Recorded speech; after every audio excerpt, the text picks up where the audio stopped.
Dobro večer. Zdaj le govoriti o teh minutah, ki jih imam na voljo, jaz pa mislim eno ali dve o socialnem tednu, po mojem, da ni potrebe, socialnem tednu marsikaj že veste, ker ste ga spremljali po spletu, lahko ga tudi v naslednjih dneh preberete si poslanico, ki boste danes slišali tudi v živo. Mislim, da bodo govorci, ki bodo za mano veliko boljše artikulirali, govorili svojo osebno vizijo, svojo zgodbo, pa bom jaz poskusil biti oseben, če mi uspe.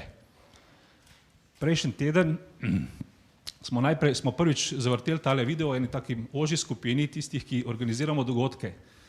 Od takrat pa do danes se je po lanskoletni statistiki iz Slovenije odpeljalo v enem tednu 166 ljudi. 2 ure po tistem videu, sicer ne za stalno, ampak samo za eno leto študija, sta se odpeljala tudi 2 fanta, ki sta pritisnila na tiste gumb, na katerega ta deklica ni pritisnjena. Sta šla vlak in sta se odpeljala. Eden od njih je bil moj sin. Srce bo zdržalo, srce ni problem, srce bo zdržalo, zaradi tega, ker jaz mislim, da vsak star svojemu otroku želi, da si tisto, kar on vidi, tudi ustvari. Tudi z razumom bo šlo, čeprav bi verjetno včasih bili v dilemi, ali je prav, da je naredil to, če slučajno ne pride nazaj, ali ni prav. Ampak kot Slovenec, kot državljan, si pa želim, da se vrne. Zakaj? Ker ima talente, ker sva ga že eno dobro vzgajala, jaz mislim, da sva ga vzgajala poštenega človeka, in ker ima vizijo. In jaz bi rad, da bi to vizijo ustvaril v tej državi, rad bi, da bi bila ta država tudi takrat, ko se bo odločil, a pride nazaj po tistem študiju, ali tisto bogastvo, ki ga bo tam pridobil, ohrani tam, kjer je, da se odloči, da je Slovenija tudi njegova država. In v teh tednu, v teh 10 dneh, ki so pred nami, poskusimo najti poti, da iz tistega, kjer smo zdaj, jaz mislim, da to vsem tako slabo ni, naredimo še nekaj več, zaradi tega, da se bodo mladi, ki so mogoče odšli v svet poznanja samo, vrnili in da bodo v tej državi naredili nekaj dobrega. Da bo Slovenija leta 2041 še bolj naša država in predvsem država teh fantov in deklet, ki so zdaj na pragu svojega, bi rekel, kariere, svojega življenja, ustvarjanja družine. Hvala lepa upam, da ste ujeli mojo misel, jaz sem bil mogoče malčkrat ganjen zdajle. Želim vam en lep večer, želim vam en zelo, zelo bogat socialni teden, obiskujte dogodke, tukaj so imena, njih 100, za temi 100 imeni vsaj 1, 2, ki so ta imena nagovorila, ki organizirajo dogodek, to je 300 ljudi. Potem je veliko obiskovalcev, ki bo prišlo, jaz mislim, da bo šlo udeležba socialnega tedna v stotine, celo v tisoče, bodimo eni izmed njih in na koncu tega tedna se zavedajmo, da smo naredili za to državo nekaj dobrega. Hvala lepa.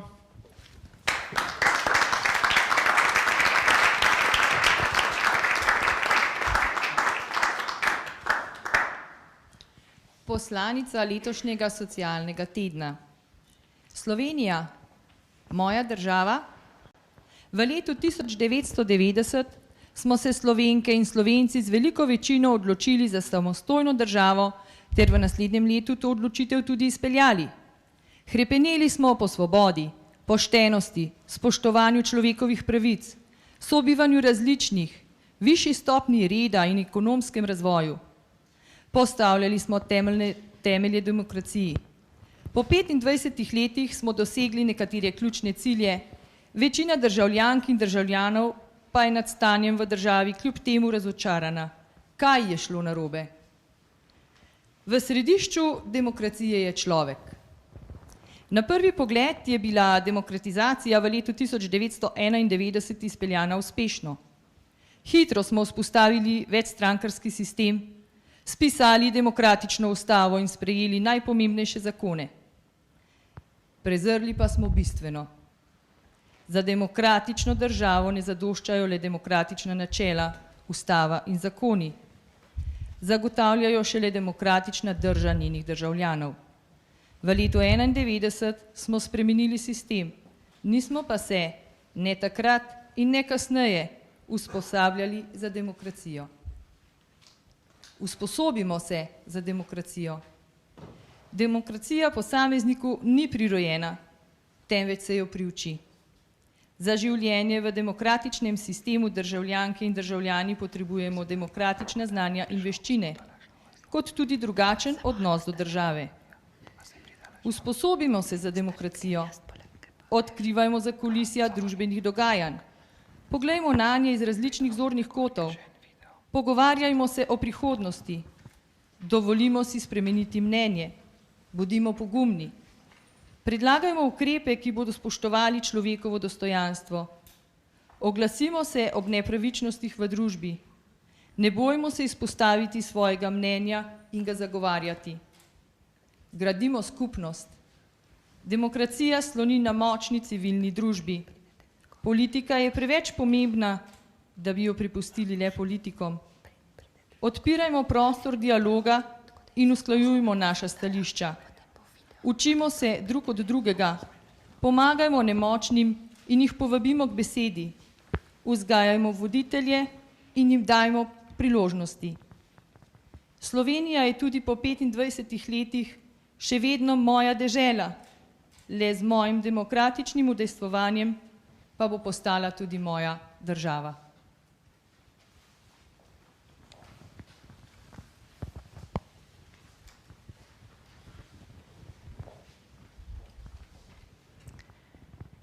Doktor Aleš Maver je učitelj latinščine ter antične zgodovine. Deluje tudi kot urednik pri spletnem portalu časnik.si in reviji Tretji dan. V zborniku sodeluje s prispevkom Domača naloga za Slovenijo.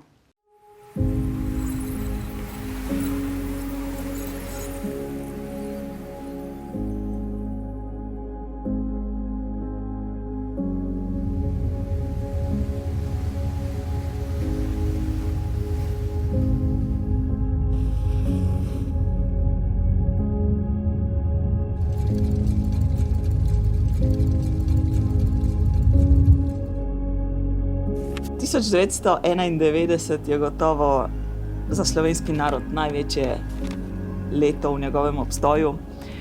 Čeprav takrat še nisem čutila politične teže, družbene teže takratnega dogajanja, pa vendarle se spomnim, da smo gledali kresove, ki so goreli po Vipavski dolini in okrog nje, in že takrat kot 8-letni otrok sem čutila neko vznemirjenje in veselje, čeprav me je bilo tudi malo strah, priznam.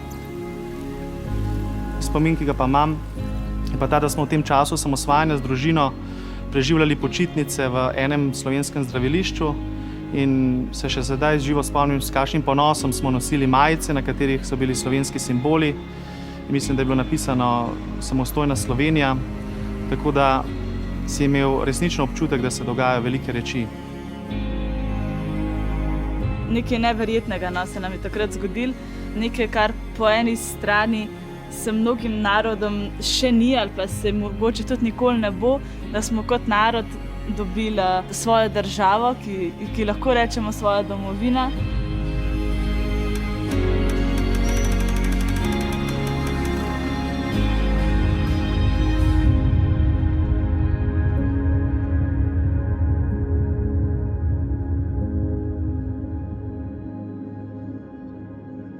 Leto 2016 se je sicer pokazalo kot kaotično leto, ali je leto brez pravega utripa, ali leto brez prave vizije in predvsem po mojem mnenju brez prave hvaležnosti za slovenskih 25 let. Mislim, da smo preveč ostali v neki tamini, nekem razočaranju, prepirih. Menim, da smo danes še zelo pod bremenom preteklega. Strinjam se s tem, da mora biti naš fokus v prihodnosti, vendarle to je cilj in da do tega cilja pridemo, moramo razrešiti nekatera vprašanja iz preteklosti in tako tudi iz sedanjosti. Optimizem je ena tipična slovenska lastnost, ker se mi zdi, da je že v naši deželi, v naravi okoli nas, v mestih, v ljudeh, pač neka taka stvar, ki te ne pusti ravnodušne, ki ti pač da neko upanje. In po drugi strani so bile vedno nekako po vsakem času neke ovire. Vsak čas ima neke svoje težave imel, ampak smo vedno očitno znali iti čez to in čez to smo tudi ratali kot narod in smo se izoblikovali kot Slovenci. Zato sem optimistična.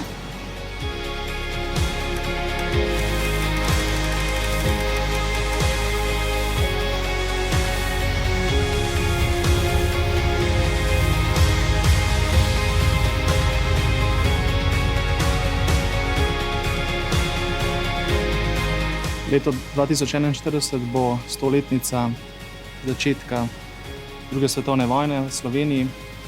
Zato ga vidim kot predvsem leto, v katerem bomo Slovenci končno dosegli spravo. Nekako ne bi upala napovedovati, kakšno bo slovensko leto 2041. Vsekakor pa upam, da bo vsak od nas vse skupaj po eni strani vzel bolj resno, po drugi strani pa, da bo v sebi odkril več upanja oziroma več veselja, ki je, zanj imamo veliko razlogov in zato upam, da bo predvsem 2041 bolj veselo.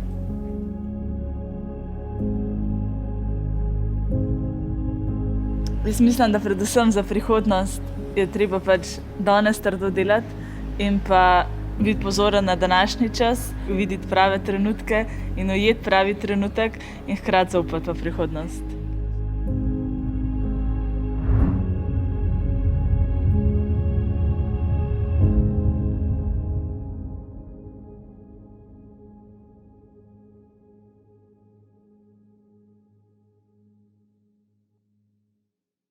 Lep pozdrav. Obljubil sem, da bom kratek, kar je za človeka, ki ima rad barok, skoraj nemogoča naloga, še težja kot tista, o kateri pišem za Slovenijo v zborniku. Pa vendar, na začetku bi se rad zahvalil Davidu Sipušu in sodelavcem, ki so posneli nov, izrazito sipoševski filmski izdelek in čudovit uvodnik in promocijo za naš zbornik.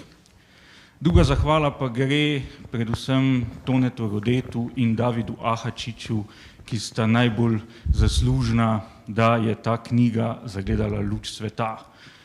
Verjetno jima je danes žal, da sta za urednika izbrala zgodovinarja in to še lenega zgodovinarja, ki ne zna najbolj udariti po mizi, kar je pa pri urejanju takšnega zbornika vsekakor nujno potrebno.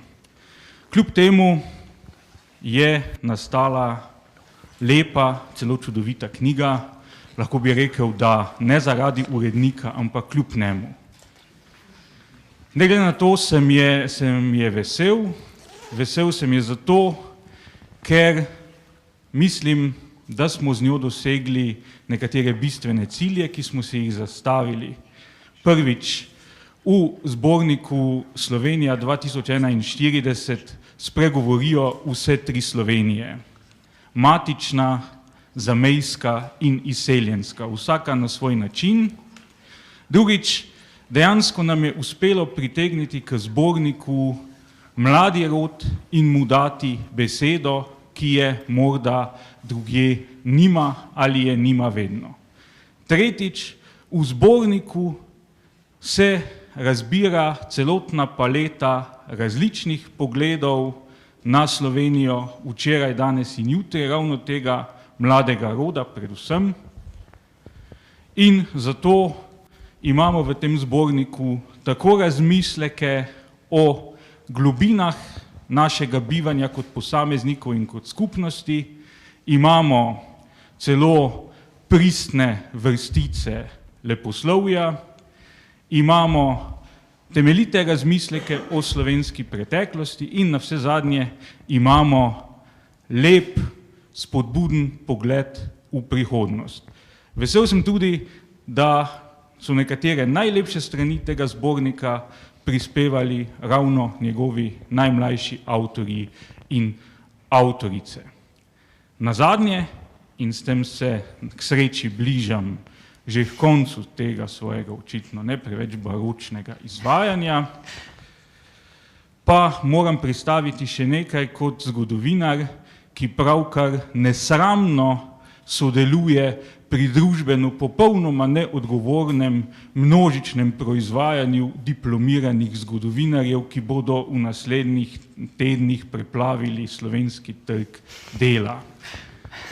Kljub temu, da smo k sodelovanju pri zborniku pritegnili predvsem mlajše avtorice in avtorje, se je jasno pokazalo, da pogled v prihodnost brez smiselnega soočenja s tem, kar se nam je kot skupnosti dogajalo, predvsem v zadnjih 70 letih, širše gledano pa vsaj v zadnjih 150 letih, ni mogoč. Iz zbornika je jasno, da imamo veliko potencialov, da je v naši deželi veliko lepega, da, kot je rekel že gospod Janko, nikakor ni vse tako slabo, kot bi sodili samo po našem vsakdanjem jamranju, da pa vendarle teh potencialov ne bomo mogli uresničiti v polnosti, če se ne bomo v kratkem smiselno pogovorili in dogovorili o preteklosti. Zato sem kot zgodovinar vesel tudi, da to kaže naš zbornik. Hvala lepa.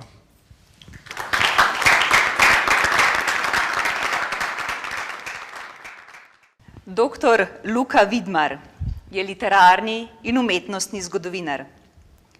Ukvarja se s književnostjo, likovno umetnostjo in kulturo baroka in razsvetljenstva. Zlasti z Akademijo operozov, Zoisovim krogom, kulturnim nacionalizmom, knjižnicami in prepovedanimi knjigami.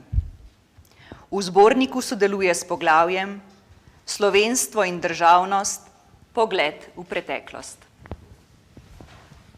Najlepša hvala za besedo. Moderni narodi, kakršne poznamo iz 19. stoletja, so išli oziroma so se utemeljili, o tem sem prepričan, čeprav nekateri zgodovinarji niso,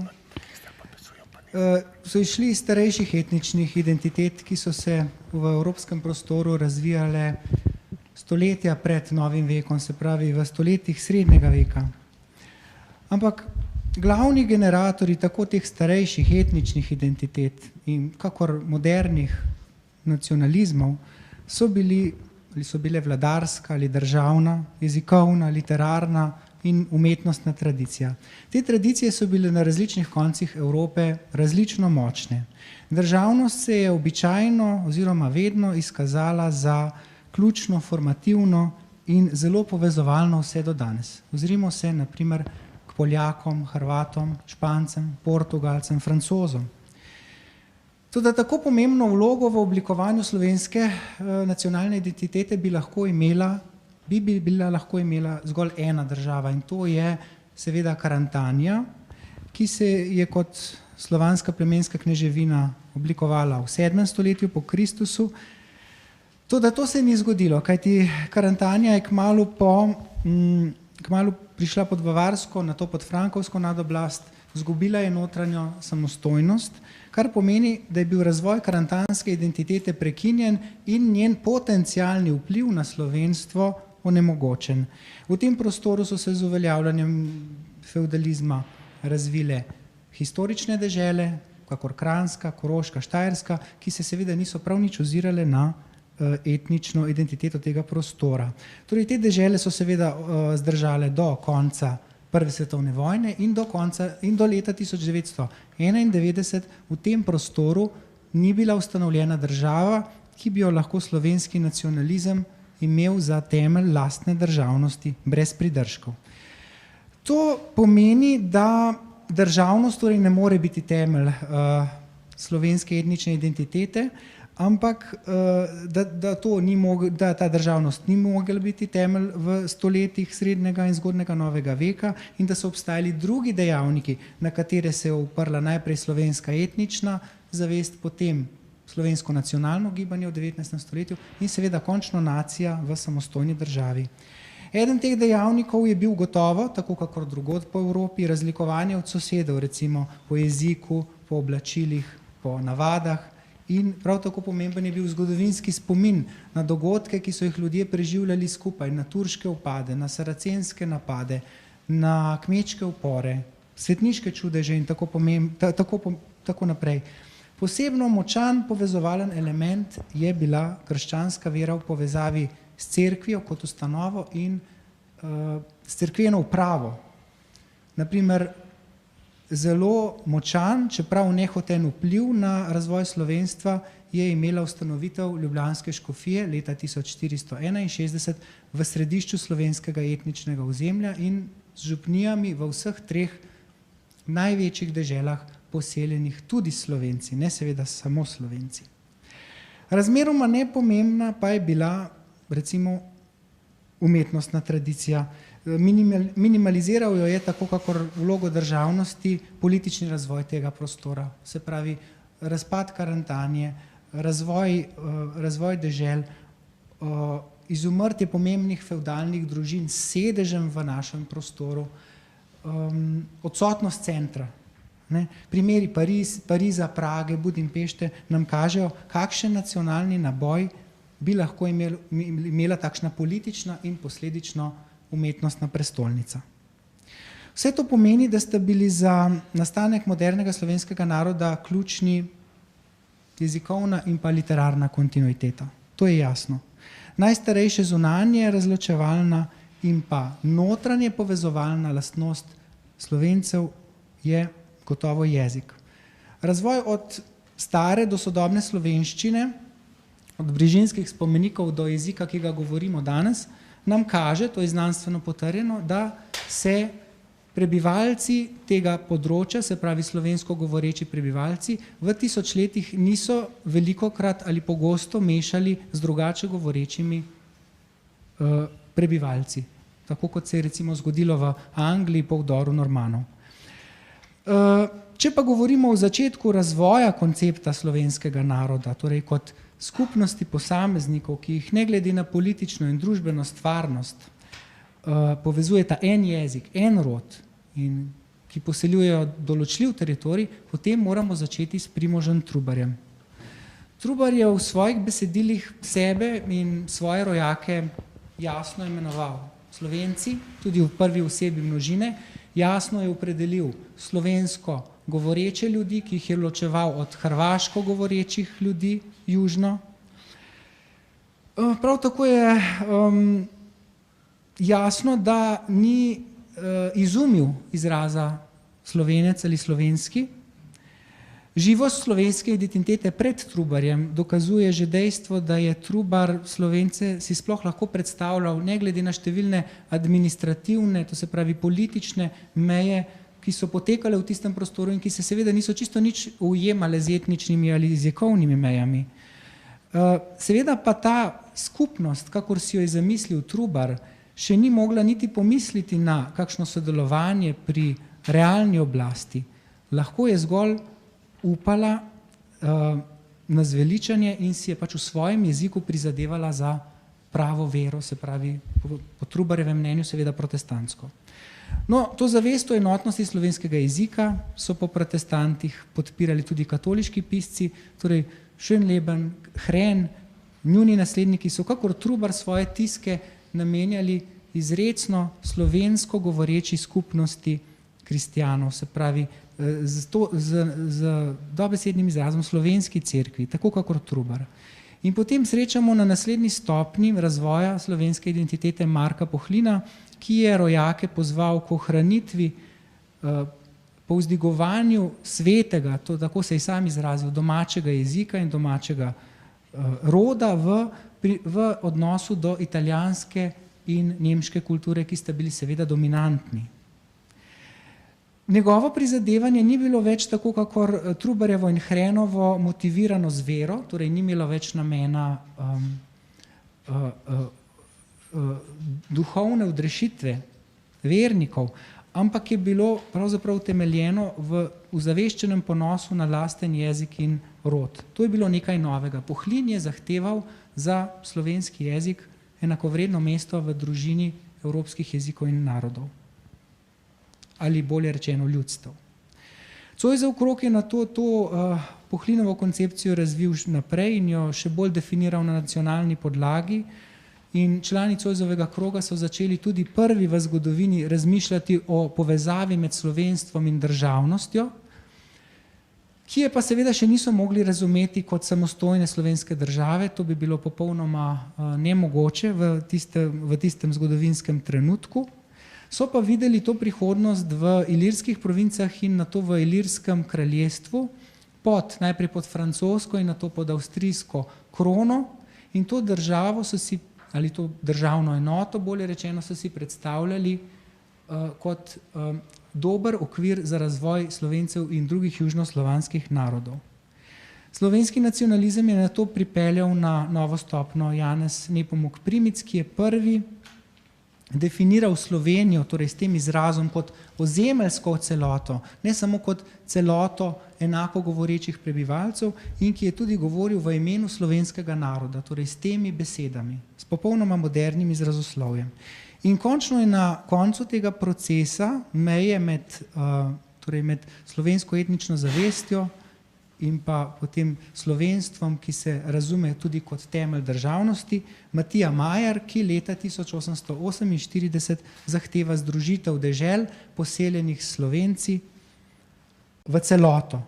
In v tem trenutku so bili Slovenci prvič prepoznani kot nosilci suverenosti. Pred tem je bilo to nemogoče. Sicer pa ta zgodovinski trenutek velja za večino drugih evropskih narodov. Ampak tudi po tej izrecni zahtevi po slovenski državi, pod avstrijsko-cesarsko krono seveda, je glavna promotorka nacionalne zavesti vendarle ostala jezikovna in literarna kultura. In ta miselnost se je pravzaprav ohranjala še v 20. stoletju, ki smo ga, ne pozabimo, Slovenci preživeli, tako kakor prej, v večetničnih državah. Skratka, Slovenci spadamo med narode, ki svoje substance nismo mogli upreti na državnost ali na kontinuiteto državnosti, vsaj ne do leta 1991, in v tem razvoju je seveda treba iskati vsaj delni odgovor na vprašanje, zakaj se Slovenci tako težko poistovetimo z lastno državo in zakaj smo priča pojavom, kot je relativno šibka prisotnost. Torej, če primerjamo se z drugimi evropskimi državami, relativno šibka prisotnost nacionalnih simbolov, kot je nezaupanje ali izogibanje odgovornosti v odnosu do države, kot je slabo ravnanje z kulturno dediščino, veliko boljše zglede vidimo recimo pri Čehih ali Hrvatih, in pa ne nazadnje, kot je nekritično, negativno vrednotenje slovenske osamosvojitve. Hvala. Sestra Marjeta Pija Cevc je uršulinka. V času pisanja zbornika je bila hišna predstojnica pri Svetem duhu pri Škofji Loki. Veselijo izziv pristopa Vojtiva, po čemer razume predvsem izkušenjsko učenje in evangelizacijo. V zborniku sodeluje s prispevkom Semena Slovenije 2014. Ja. Torej, ko sem prišla nocoj na tale večer, se mi je začelo malo odpirati, v kaj sem sploh privolila, ko me je Aleš po mailu nagovarjal. In se tako malo počutim kot ena miška, ki je skozi luknjo vstopila. Tudi takrat je bilo tako, ne, polno rednega dela, predstojnica šele drugo leto, ampak smo rekli, ja, naj sodelujem. Zdaj se mi pa odpira, ne, in zdaj, ko držim to knjigo v roki, sem vesela, da je majhna, lahka, z eno roko jo lahko odprem in da ne vem, kaj je v njej. Moje sodelovanje je bilo približno tako, da iz teh 25 let življenja v demokratični Sloveniji, nekaj manj, precej manj kot uršulinka, sem zajela in prisluhnila nekje od znotraj, kaj je tisto, kar bi lahko čez še nadaljnjih 25 let pa že pokazalo nekaj več od sebe, ne. Se nihče ne ve, kakšna bo Slovenija 2041. Zdaj sem malo gledala tele 2041, 20 je vliva nekaj upanja, 41 pa malo straši. Ena taka mešanica je. No, znotraj tega sem gledala, kaj se mi je nabralo, ko sem zajela življenjsko izkušnjo, pa malo pogled naprej, in so 3 semena, sem rekla. Ne bom prebrala, čeprav zdaj v 10 minutah bi izvedeli vse, ker je kratko, ampak bom samo tako malo nakazala. 3 semena so 3 skice, ker bolj kot ena analiza, en tak znanstveni pristop sem obrala tako neko skico, neko risanje v besedah z neko podobo, ki je iz življenja. Boste videli, 2, 3 take podobe so, da je tudi lažje stopiti v en stik za vašo osebno izkušnjo skozi mojo. In prva skica je, ki je tako malo športna, kot ste lahko tudi slišali, ta izkušenjski pristop, žoga na pobočju. Sem na en tak preprost način poskušala nakazati, da bistveno je, da bi imeli ali pa da bi znali živeti iz tega, kar smo prejeli v krstu, bi se reklo, ampak je ta dar vstajenja, dvižna miselnost, da obstajajo priložnosti tam, kjer se nam na prvi pogled zdi, da jih ni. Hvala Bogu, Bog dela tudi zdaj, ni samo na obstvarjanju. Tako da to je ena taka skica, dvižna miselnost, vstajenska, živeti iz te moči, ki jo daje Bog, da so preobrati možni danes in tukaj, to je temelj. Potem druga, izkušnja spet malo športna, malo gozdarska, s kolesom v breg, trkanje žolne v gozdičku, je pa malo tako namik na odkrivanje kontemplativnega pogleda. Naučiti se razbirati, kaj je preko, osvobajati se tudi na ta način, potem mogoče razvijati bolj to razločevanje, da ne bi nasedali na nečem ali pa hodili za nečem, kar je samo navidezno dobro. Tako, v 2 potezah. Tretje seme, tretja skica, čeprav ta druga se mi zdela, da je tista, ki je najbolj zlata, največ vredna, ker je vezana na največjo človeško globino. Malo sem nakazala tudi prepoznavati, kaj je tista prava ljubezen, tudi na področju spolnosti, kjer zdaj vemo, da je velika bitka, se dogaja, duhovni boj. Tu je ena pot, če bi tu znotraj se lahko naučili in dali prostor Svetemu Duhu, da nam pomaga, da bi od malega gor, mladi gor, znali prepoznavati, kaj je dobro, kaj je slabo, bi bilo na vseh področjih za nas dobro. Tretja skica je bogoslužje kot vir identitete. To se sliši tako strokovno. Po domače bi pa temu rekla, ali pa prevedeno vse danes je, da bi se upali biti prijatelji z tistimi, ki so bili mogoče generacijo ali 2 nazaj naši sovražniki ali pa vsaj na drugi strani. Moja izkušnja zdaj je taka, da se mi to dogaja, da se nam to dogaja. Sem bila navajena, da smo na tej strani ali pa na oni strani, od malega gor. Zdaj se mi pa zgodi, da mi prihajajo na pot ljudje, ki so simpatični, dobri, sodelujem z njimi, potem pa preseneti informacije, prihajajo pa z one strani. Da bi vsem se nam to dogaja ali pa se bo še bolj dogajalo, da bi zmogli te obrate delati, da bi ta sprava, o kateri govorimo, postala del vsakdana s tem, da postajamo prijatelji. To nekako je ta izvir, je pa Evharistija, tako na kratko rečeno v teh naših kodah.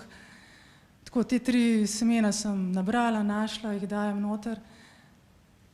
Slovenija 2041, na kratko si želim, da bi bila živa, da bi imela polnost življenja.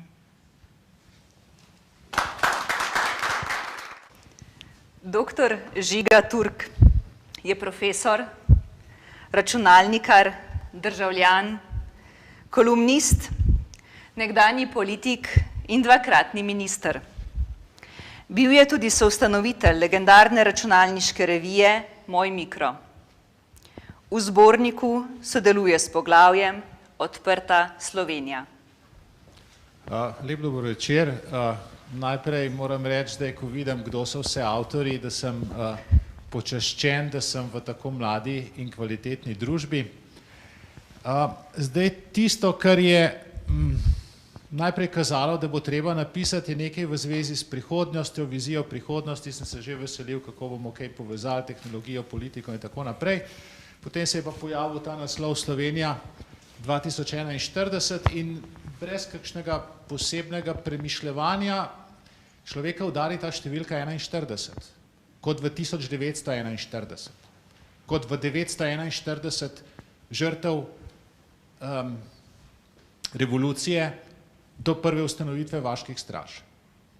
In zdaj seveda, preden me napadete ali pa preden bi me kdo napadel, da govorimo o preteklosti, moram pojasniti zelo natančno, mi smo tukaj zato, da nekaj povemo in vse to, kar povemo, ne bo imelo nobenega vpliva na preteklost. Preteklost bo točno taka, kot je bila, bo imelo pa vpliv na prihodnost.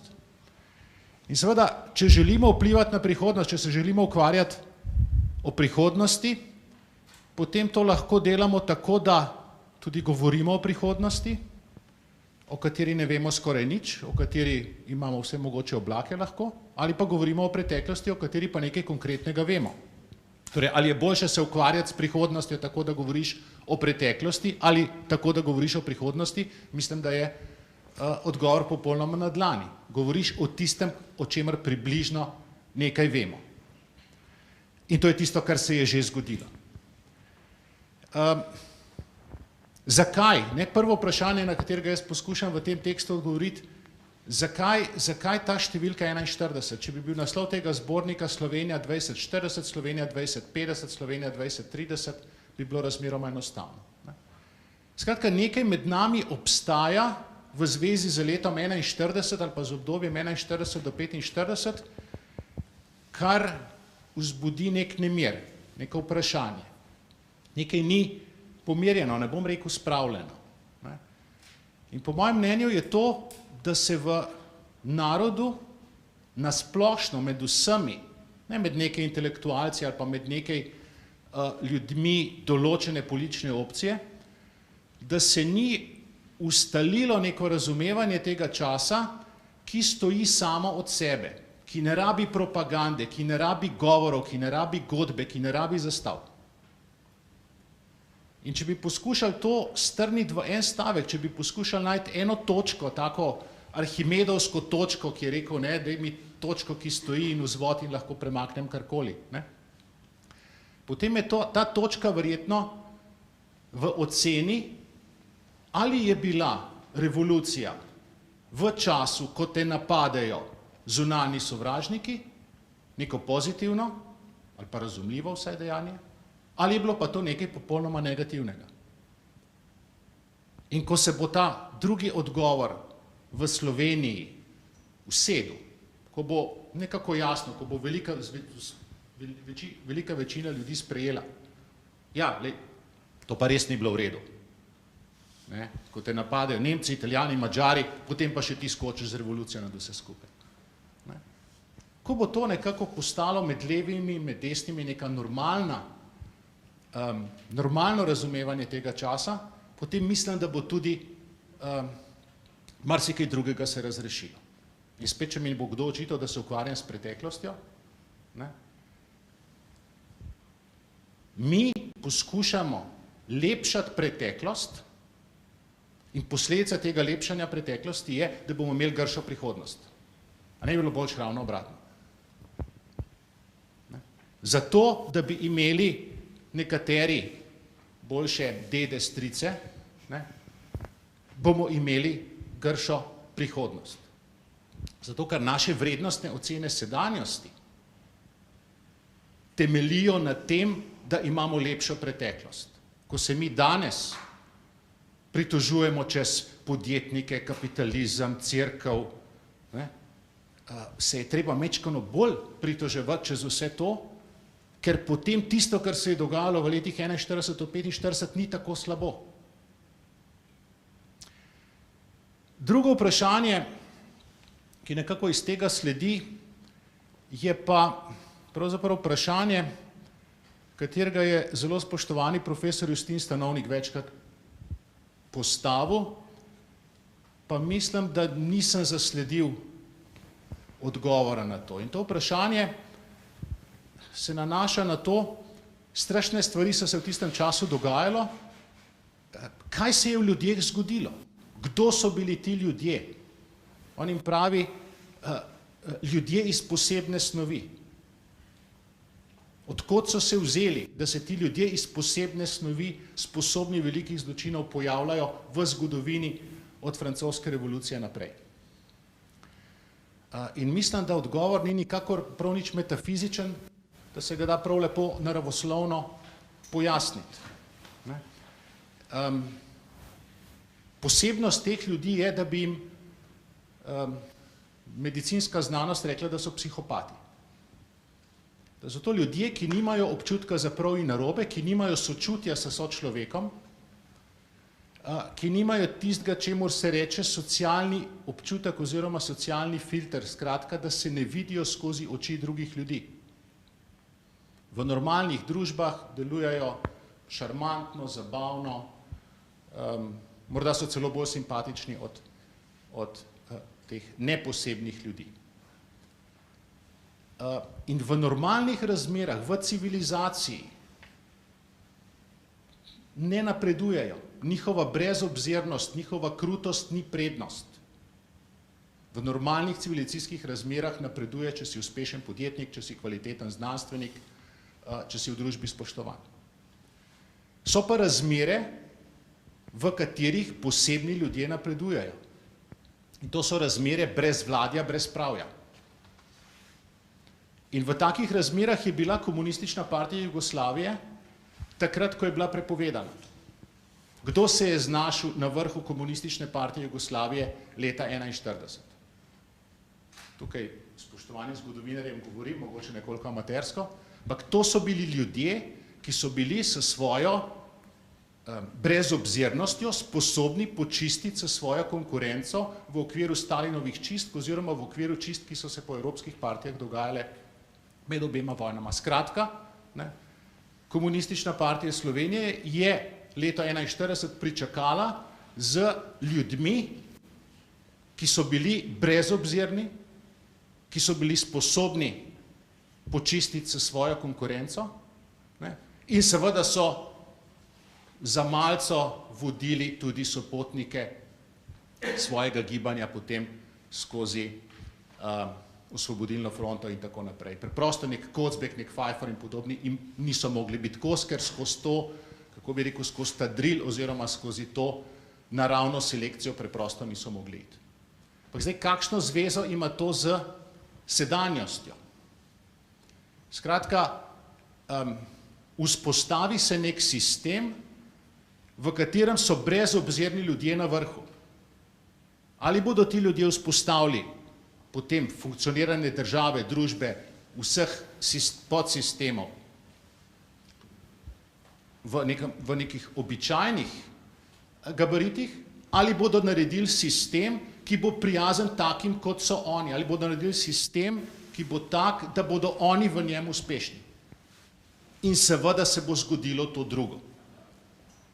In med številnimi posledicami, ki jih jaz vidim, da se nam vlečijo iz tistih časov, ki se niso zaključili leta 1945 ali pa leta 1989, 90, 91, je, da so naši sistemi postavljeni tako, da so prijazni oziroma da v njih lahko prosperirajo ljudje, ki imajo kvalitete tega človeka iz posebne snovi, če temu tako rečemo. Zaradi tega nimamo pozitivne selekcije, meritokracije, napredovanja najsposobnejših v mnogih sistemih. Gospodarstvo morda še najbolj, vsaj v tistem delu, ki je na trgu, pač tam ne pomaga, če si grobjan, enostavno je treba še neke druge stvari poznati. In zato naslov Odprta Slovenija. Kako preiti iz teh sistemov, ki so prijazni posebnim ljudem, v sisteme, ki so prijazni običajnim, dobrim ljudem, tistim, ki jim svetopismo pravi, krotki bodo nasledili svet ali nekaj takega. Samo tako, da vse te sisteme odpiramo, da odpiramo gospodarstvo, konkurenci, tekmovanju, zunanjemu tekmovanju in da odpiramo seveda tudi vse druge podsisteme, predvsem tiste, ki so povezane s politiko in javnim sektorjem, da so odprti za tekmovanje. Ker če obstaja tekma, potem tekmuješ s sposobnostjo, če obstaja transparentna, odprta tekma, potem ne tekmuješ s tem, kako boš brezobzirno odkomovčal stran svojo konkurenco, ampak se pač presodi, kdo je boljši in kdo je slabši. In če bomo take razmere vzpostavili, torej za krotke ljudi, če temu tako rečem, če se bo razširilo tisto mnenje o pozitivnosti ali negativnosti revolucije, o katerem sem govoril na začetku, potem leta 2041, letnica 41, ne bo naredila nobenega vtisa. Če se pa to ne bo zgodilo, se pa bojim, da bo še naprej tako, kot je. Hvala.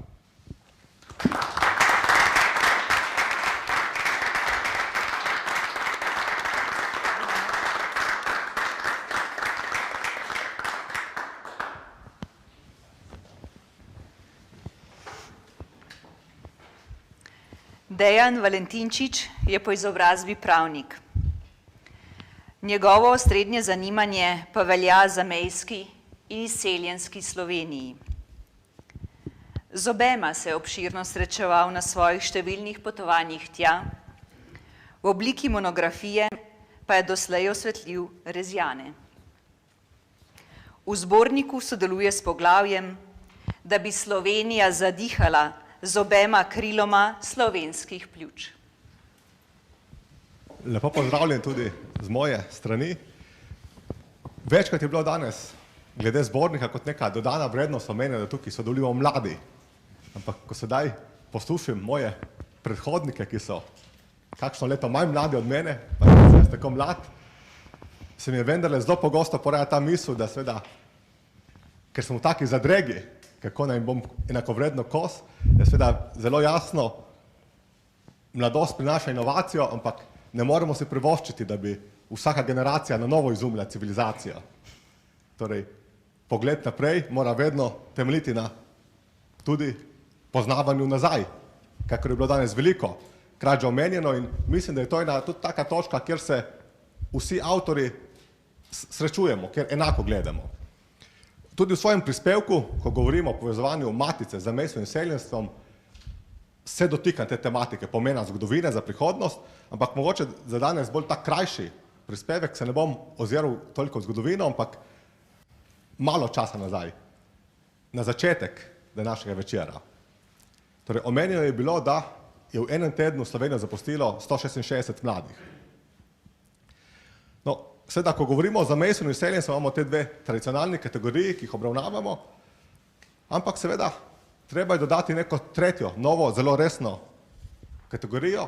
Torej, v zadnjih 5 letih je Slovenijo zapustilo 35.000 mladih izobraženih Slovencev. Zaskrbljujoče. Še bolj zaskrbljujoče je pa nekaj drugega. Obiskal sem kar nekaj mest po Evropi in Severni Ameriki, kamor se ti mladi izseljujo za boljšim življenjem in praktično nobenega interesa med njimi ni za vključevanje v tradicionalne slovenske skupnosti. Ko mi govorimo o zgodovini izseljevanja, večkrat slišimo, kako so se različni valovi imeli neke različne poglede, se nismo najboljše razumeli, ampak vedno je bilo tako, da je vendarle vsaj en del zelo poživil skupnosti, jih ohranil pri življenju in tudi znova povezal z matico. Da bom zelo konkreten in se opravičujem, ker bom tudi grob, bom dal konkreten primer. V Torontu, tako po moji oceni, živi več kot 1000 mladih posledica migracije zadnjih 5 let. Ko sem bil tam na obisku, se je zgodilo, da je slučajno en avto 5 mladih prišel na eno slovensko prireditev, kar je bila izjema. Tako, ko je začela uradna prireditev, so zapustili prizorišče in šli v zastonj bazen, ki ga ponuja tamkajšnja skupnost.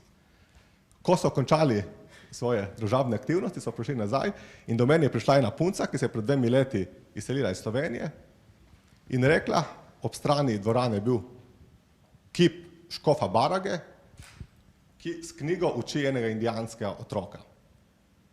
In je rekla, ti, poglej, kakšni čudni ljudje so tukaj, imajo duhovnika z otrokom, a misliš, da oni podpirajo pedofilijo? V tistem trenutku sem se zavedal, da tukaj seveda ni samo vprašanje, da ti ljudje mlajši ne prihajajo v skupnosti, ampak da dejansko sploh nekih osnovnih pogojev ne obstaja, ker dejansko se je so se tako v različnih poteh razvijali v zadnjih letih. Zdaj, kako en moj koroški prijatelj, v pristni koroški sintaksi reče, narazenci postajamo. No, zdaj, seveda, začel sem tako zelo tako zgodbico, malo bolj, ko bi rekel, čustveno, torej že za to normativnostjo, da je seveda to neka pozitivna stvar. Zakaj pa je? Zakaj pa recimo ta bila pozitivna stvar? Se lahko rečemo, torej govorimo o Sloveniji, to je država in tukaj se zgodba konča. Jaz tukaj nekako delim to na dve kategoriji. Pravim, če bi se znali bolj povezati z našo diasporo in našim narodnostnim prostorom v zamejstvu, bi to pripomoglo v dveh vidikih. Prvič, živeli bi lepše, drugič, živeli bi boljše. Zakaj živeli bi lepše? 103 leta star pisatelj iz Trsta, Boris Pahor, vedno znova poudarja. Narodna zavest je naravna vrednota. Njegov zamejski kolega Alojz Rebula je, ko je dobil zlati red za zasluge od predsednika republike, dejal, ob neusmiljenem minevanju ideologij, idej, političnih režimov in vsega, je bila narodna zavest edina stvar, na kateri sem lahko osmislil svoje življenje. Torej, to je ta vidik, lepše bi živeli. Torej, to je neka naravna vrednota, to nam je položeno v zibelko. Boljše bi živeli, v zadnjih letih, recimo v Slovenijo vendarle, čeprav je tudi, kar se tega tiče, hermetično zaprta, curljajo zgodbe o zelo uspešnih posameznikih po svetu. Ampak seveda, za medije so novijo predvsem zgodbe nekih ljudi, ki so res individualno zelo uspeli. Ampak po drugi strani imamo mi ljudje, ki lahko niso tako zelo vidni v vrhovih nekih držav. Ampak imamo ljudi, recimo, ki so del političnih sistemov drugih držav, recimo v Italiji, Avstriji, podpredsednica opozicije v Avstraliji, recimo Slovenka. Torej, to so ljudje, ki poznajo neke tuje sisteme od znotraj, ki jih noben teoretični analitik v Sloveniji ne bo v enakem nivoju moral spoznati. Imamo recimo številne novinarje, ki poznajo odlično politične situacije v Avstriji, Italiji, na Madžarskem, ZDA in tako dalje. Zelo težko je po nekih agencijskih branju biti enakovreden temu vedenju.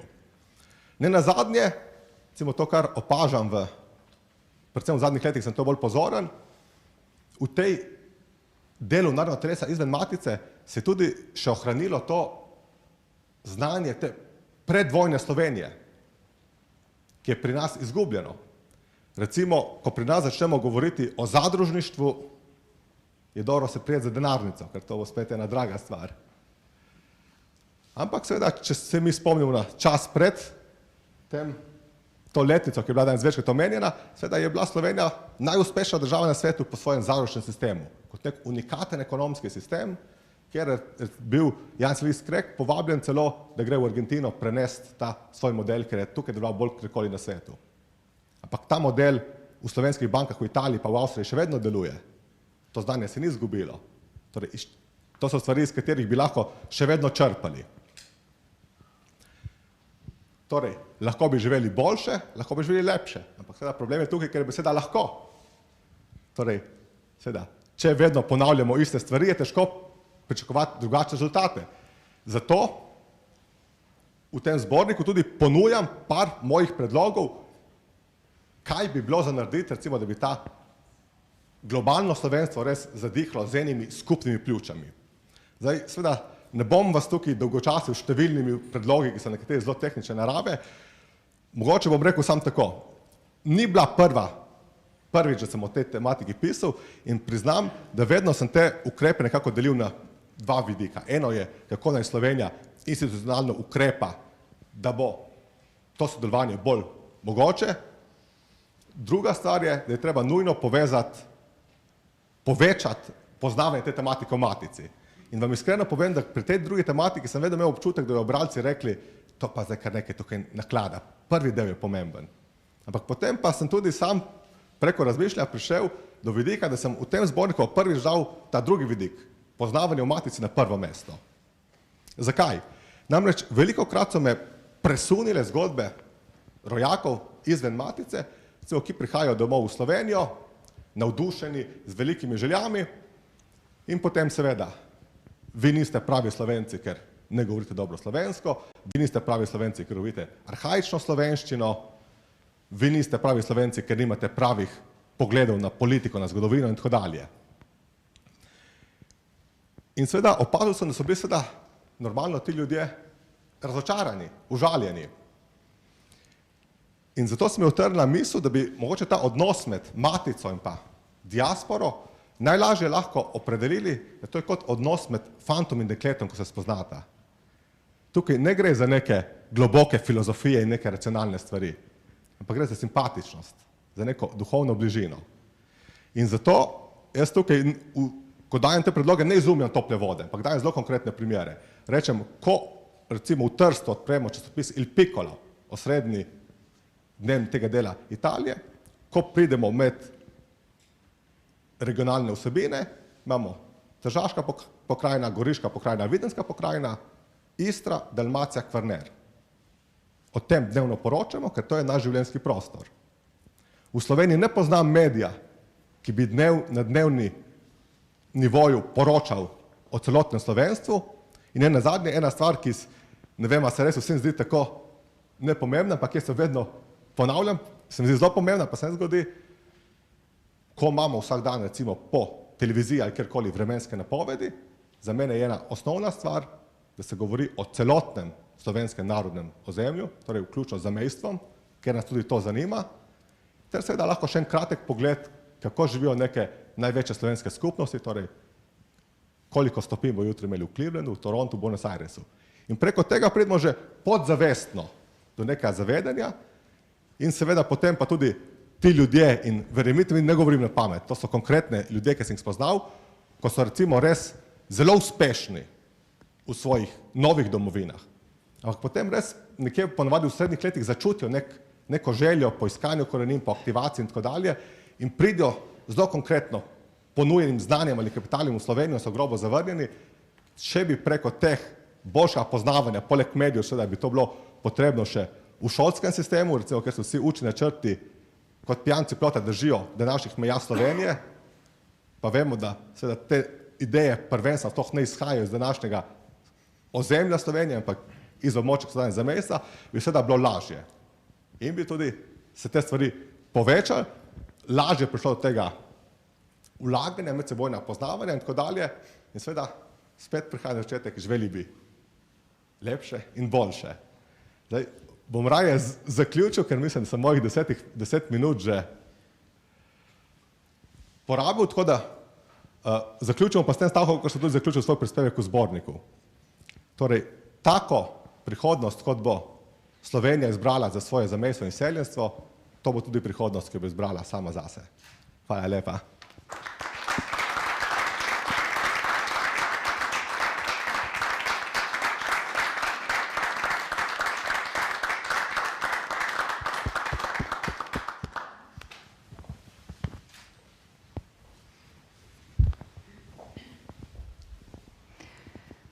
Urška Makovec je novinarka, pravnica, prevajalka. Ob člankih piše tudi kolumne in je prodorna voditeljica okroglih miz.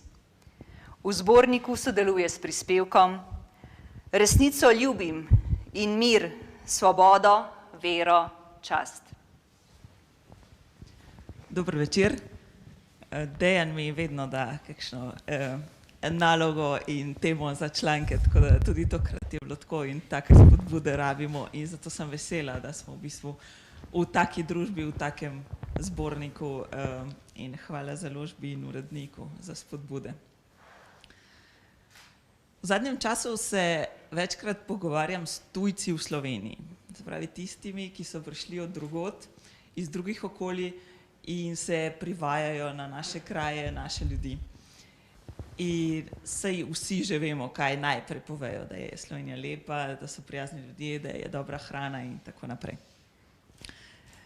Po kar nekaj minutah opevanja pridemo vedno tudi do tega, da nekaj tudi ne gre, da Slovenci jamramo in da vsako težavo, ki jo imamo, zakompliciramo do onemoglosti in postane prava travma. In mislim, da je prav iz tega razloga, ker vsi to ponavljajo, je prav, da morda pogledamo z druge strani in se osredotočimo na tiste dolge minute prej, ko se na Slovenijo opevali. Zato mislim, da je v bistvu prvo izhodišče ob tej obletnici, mislim letošnji 25-letnici naše države in tudi ob vsakršnem razmisleku, ki ga opravljamo ob tem, mislim, da je prav, da smo najprej hvaležni in tako pri svojem osebnem delu, pri svojem osebnih projektih, osebnem načrtovanju, kot tudi načrtovanju in oblikovanju naše države. To, da jo imamo, je čudež, rojevala se je stoletja, ni nastala samoumevno. Smo v središču sveta, naj obračamo kakorkoli, Evropa je še vedno intelektualno središče sveta in mi smo sredi, dobesedno sredi Evrope. Torej smo v središču sveta in že samo potem se ne morejo druge države nekje v Afriki, Južni Ameriki, na vzhodu Azije primerjati. Pa ne želim povzročati nekega občutka večvrednosti, ampak to je že ena zelo taka preprosta okoliščina, ki kaže, da smo lahko hvaležni zanjo. Imamo svojo državo, ki se po BDP na prebivalca uvršča nekje med 33-34, nekje blizu vrha najbolj uspešnih, najbolj premožnih držav. Torej, tudi tu ni razloga za jamranje. Večina od nas lepo živi, treba je priznati. In tisti, ki lepo živimo, tisti, ki nam res ni treba jamrati, lahko ustvarjamo, lahko dobro ustvarjamo. Seveda, potem bo kdo rekel, ja, ampak so tu tisti ljudje in tista omrežja iz posebne snovi, kot je dejal dr. Turk. Ja, lahko so, večkrat nas omejujejo, zato tudi marsikdo odhaja v tujino, pa vendarle mislim, da smo mi tisti, ki si ustvarjamo večino svojega okolja in sami določamo, ali bomo dihali ali ne in s koliko pljuči. Včeraj sem bila na podelitvi priznanj za najboljše slovenske inovacije. Moji sogovorniki so dejali, da je ključno pri razvoju inovacij to, da pustimo ljudem prostor za razvijanje idej, talentov in tudi prostor, da te ideje uresničijo, izvedejo. Potrebujemo tudi svobodo misli in govora in svoboda seveda ni mogoča brez zasidranosti v resnici. Vse to moramo razrešiti in s tem nikakor ne negiram tega, kar je že bilo povedano. In ta resnica je pomembna v osebnih odnosih in v javnem življenju. In s tem, ko razmišljam, kaj želim Sloveniji za čez 25 let, ugotavljam, da v bistvu vse, kar želim Sloveniji, želim tudi sebi in obratno. Kar želim sebi, želim Sloveniji. In tako prihajam do tretje točke, po hvaležnosti, svobodi, dodajam še odgovornost. Ker ko lahko ustvarjam ne zase, ker to ne daje tistega zadovoljstva, ampak za druge. Ustvarjam boljše okolje, ustvarjam lepše okolje, ustvarjam boljšo državo, soustvarjam svojo okolico. To da neko zadovoljstvo.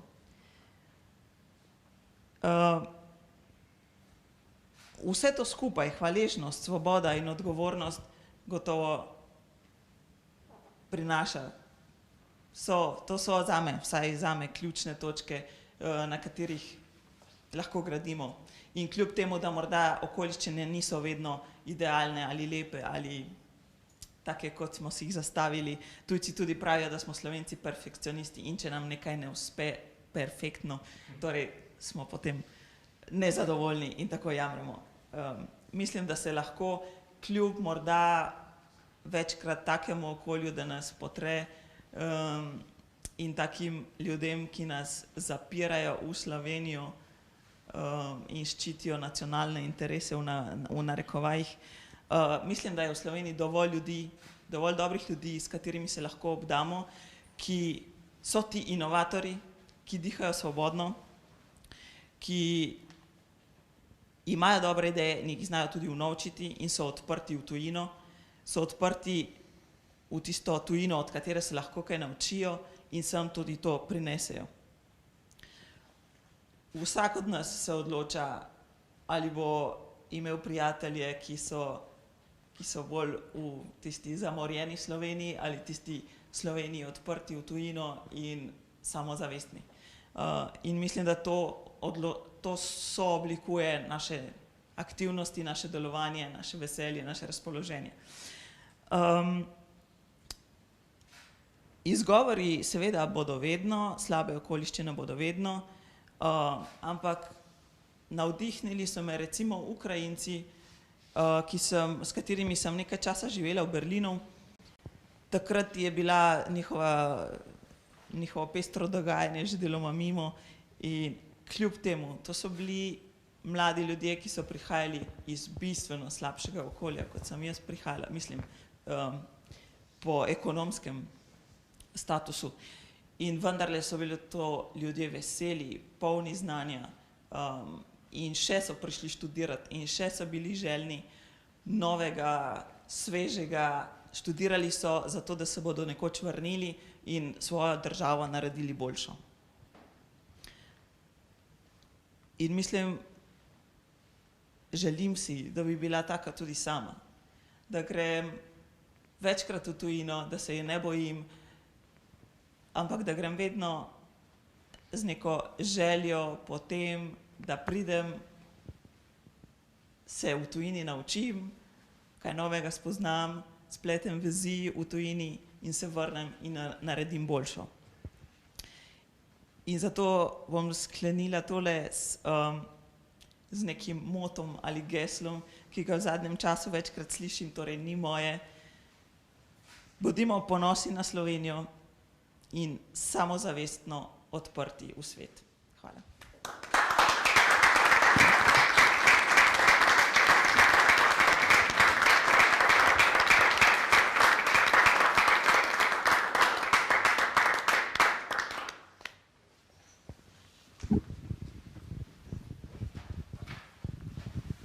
Hvala lepa, sem Peti in hvala tudi uredniku zbornika za predstavitev. Hvala vam za to, da ste naše goste pozdravili z aplavzom, da ste prisluhnili. Jaz mislim, da smo vsi od tega nekaj dobili.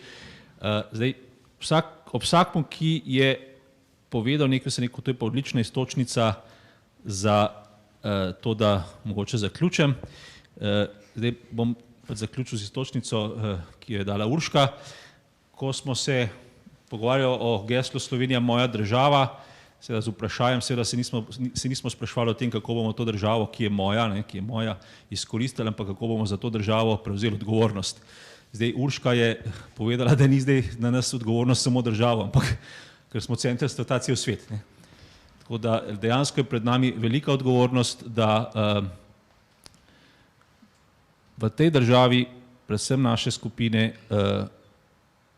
ki niso direktno vpletene v politiko, vzpostavijo močno civilno družbo.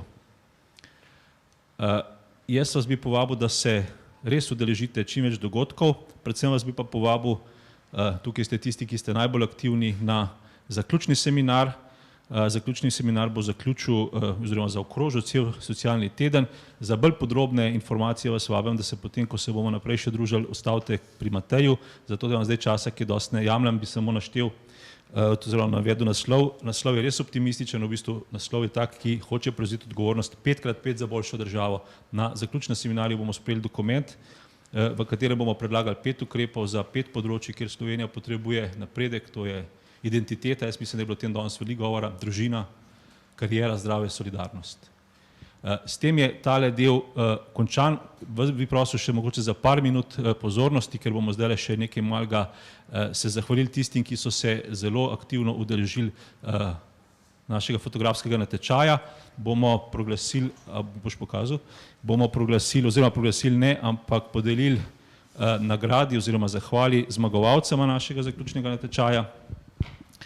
Najprej bi povabil k semle gor gospoda Radka Stojilkoviča.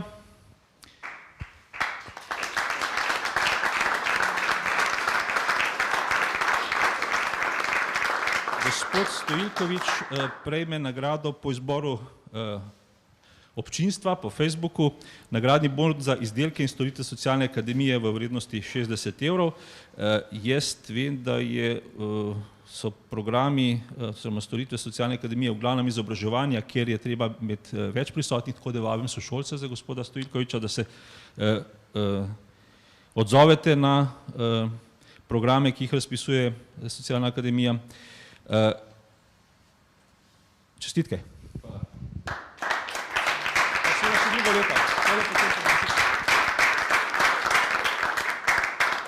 In pa še prva nagrada oziroma nagrada, ki jo je podelila to zelo strokovna komisija. Ta nagrada je obenem prinesla avtorici tudi to, da je slika, ki jo zdaj gledate tukaj na vseh naših plakatih, tudi del celostne grafične podobe Socialnega tedna. Vabim Petro Škrjanc, mislim, da sem jo prej videl tukaj, ne, ki pa prejme nagrado v vrednosti 100 evrov.